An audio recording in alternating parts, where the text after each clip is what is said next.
जो सच में उन बहनों को, दिल्ली की उस आधी आबादी को, वो माताएं बहनें जो पूरा दिन अपने घर में काम करती हैं पर उनकी मेहनत की कोई इकोनॉमिक वैल्यू नहीं आकी जाती, कोई उसकी फाइनेंशियल पावर नहीं होती है।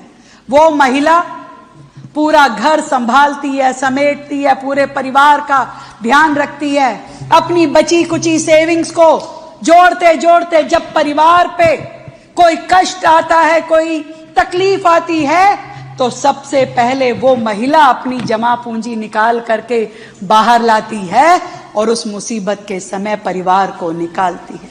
उस महिला के लिए, उस बहन के लिए कभी भी ना कभी कांग्रेस सरकार ने कोई चिंता करी, ना कभी इस आम आदमी पार्टी की सरकार ने कभी संज्ञान लिया। वादे बहुत बहुत करते थे, बड़ी बड़ी बातें करते थे, हमको एक मौका और दे दो तो हम ये कर देंगे, एक मौका और दो तो 1000 रुपए देंगे, जीत गए तो 2100 देंगे, पर 1 रुपया भी कभी इन्होंने दिल्ली की बहनों को इस योजना के लिए दिया नहीं था।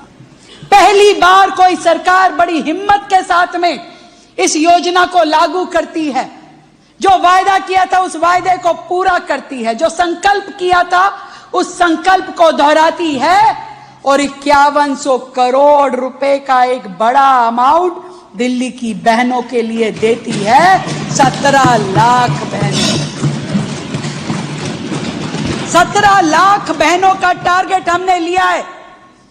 वो 17 लाख बहनें दिल्ली की जो सही में जरूरतमंद हैं, जिनको इस पैसे की आवश्यकता है, उन 17 लाख बहनों के लिए हमने पहले फेज में 3 साल की इस योजना को रखा कि पहले 17 लाख बहनों को हम ये योजना का लाभ दे दें और उसके बाद यदि बढ़ाना हुआ तो बढ़ाने में भी हमें कोई गुरेज नहीं है, कोई गुरेज नहीं है हमें।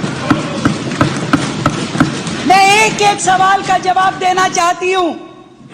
वो लोग जो चिल्ला चिल्ला के कह रहे थे कि इसमें कंडीशन लगी हैं, बहुत सारी कंडीशन लगी हैं, कैसे मिलेगा दिल्ली की बहनों को लाभ? वो कह रहे हैं 3 बच्चों की कंडीशन नहीं होनी चाहिए। कभी किसी का नाम लेते हैं, कभी आदरणीय भागवत जी का नाम लेते हैं। अरे भाई, किसी परिवार ने यदि अपने परिवार की योजना बनानी है, परिवार का विस्तार करना है, ना तो वो रेखा गुप्ता के कहने से रुकने वाला, ना भागवत जी के कहने से जोड़ने वाला। वो अपने परिवार की योजना अपने हिसाब से बनाता है, अपनी जरूरतों के कारण से अपने परिवार को देखता है। पर इतनी बात जरूर है जो मेरा ध्येय है, कोई भी महिला केवल बच्चे पैदा करने की मशीन नहीं है, उसका स्वास्थ्य हमारे लिए बहुत महत्वपूर्ण है। वो संकीर्ण मानसिकता जिसके अंतर्गत घर परिवार में यदि बेटा ना हो, महिलाओं को मजबूर किया जाता है कि बेटे की चाह में परिवार को बढ़ाते जाओ, ऐसी किसी मानसिकता को दिल्ली की ये भारतीय जनता पार्टी की सरकार सपोर्ट नहीं करती है, बिल्कुल नहीं करती है। मेरे लिए किसी भी बहन का स्वास्थ्य सबसे महत्वपूर्ण है और ये सारी दुनिया जानता है, पूरा मेडिकल जगत कहता है कि बार बार यदि कोई महिला बच्चे पैदा करती है तो उसका शरीर किस तरीके से टूट जाता है। इसलिए मेरी प्रायोरिटी उस बहन का स्वास्थ्य है, इसलिए लगाई है मैंने 3 बच्चों की योजना में 3 बच्चों की कंडीशन लगाई है। और मेरी बहनें चाहती थी कि ये कंडीशन लगे ताकि वो भी अपने स्वास्थ्य का ध्यान रखते हुए इस योजना का लाभ ले सके। इसमें कोई पक्षपात नहीं है, कोई बहन हो, किसी भी धर्म की, किसी भी वर्ग की, ये नियम सब पे लागू होता है। इसलिए इन लोगों के कहने से ये होने वाला नहीं था।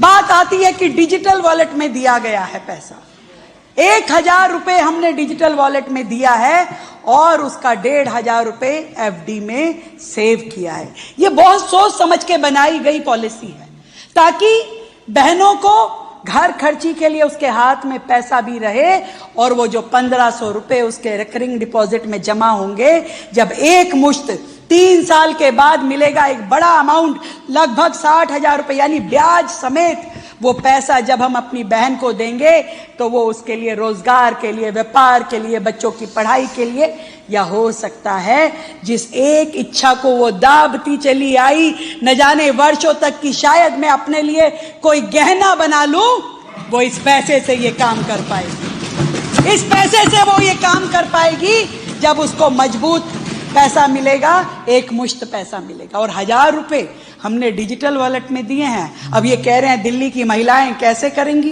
कैसे करेंगी? अरे भाई, ये दिल्ली देश की राजधानी की बहनें हैं, ये डिजिटल करेंसी का उपयोग करना जानती है। और वो समय गया जब देश के वो वित्त मंत्री कहते थे डिजिटल करेंसी कैसे होगी। आज बच्चा बच्चा, सब्जी वाला हो, रिक्शा वाला हो, वो भी कहता है यूपीआई के माध्यम से पेमेंट करें, ये क्यूआर कोड स्कैन कर लीजिए और पेमेंट कीजिए, छुट्टे नहीं रखता मैं। तो दिल्ली की बहनें क्या डिजिटल वॉलेट के हिसाब से उसमें से पेमेंट नहीं कर पाएंगी? कर पाएंगी। मुझे दिल्ली की बहनों पे पूरा विश्वास है। और ये पैसा जो 1000 रुपए उन्हें मिलेगा, इसमें एक नेगेटिव लिस्ट भी बनाई गई है, उसकी चर्चा भी होनी चाहिए। वो नेगेटिव लिस्ट ये है कि उस पैसे से ना शराब खरीदी जा सकती है, ना सिगरेट खरीदी जा सकती है, ना तंबाकू, ना बैटिंग हो सकती है। ये सिर्फ और सिर्फ उस बहन के उपयोग के लिए पैसा है। वो अपनी जरूरतों पे खर्च करे, अपने बच्चों पे खर्च करे, अपने परिवार पे खर्च करे। बार बार कह रहे थे सभी को क्यों नहीं दे रहे जी, सभी को क्यों नहीं दे रहे जी, सभी को देना चाहिए जी। अरे भैया, हम तो सबको भी दे देते, कोई हर्ज नहीं था। पर तुम्हारे किए हुए घोटाले, तुम्हारे किए हुए कुकर्म इस दिल्ली को बिठाए हुए हैं। इसको खड़ा करने में भी तो समय लगेगा। 5100 करोड़ रुपए का बड़ा बजट हमने दिया है, जबकि आपने सुबह ही बताया कि 19 सीएजी रिपोर्ट जो यहां पे प्रस्तुत की गई, एक एक रिपोर्ट करोड़ों रुपए के घोटाले की ओर निगाह करती है, उंगली करती है कि कैसे इन लोगों ने दिल्ली का पैसा खाया, लूटा, दिल्ली की जनता को बर्बाद किया। आज मैं बताना चाहती हूं सदन को, 30,000 करोड़ से भी ज्यादा का घोटाला इस आम आदमी पार्टी की सरकार ने किया है, जिसका भुगतान वर्तमान में दिल्ली की जनता को करना पड़ रहा है। 38,000 करोड़ रुपए आज भी बिजली कंपनियों की देनदारी है, जो इनके समय की है, जो इन्होंने नाजायज उसका उपयोग करते हुए बिजली कंपनियों का कर्जा खड़ा रखा, वो भी वर्तमान सरकार के सर पे खड़ा है। मैं जरूर बताना चाहूंगी, उस मेट्रो की 10,000 करोड़ की पेमेंट जो इन्होंने नहीं की, वो भी वर्तमान सरकार को करनी पड़ रही है। किस किस चीज का भुगतान करे। बहुत अच्छा किया आप आ गए, वेरी गुड। मैं चाहती थी कि आप सामने रहिए।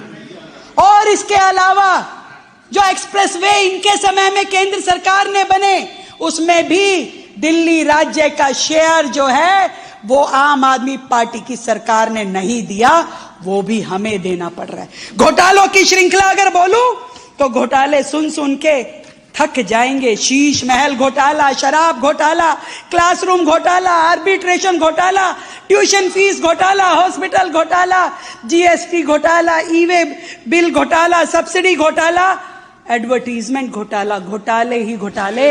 अगर ये घोटाले ना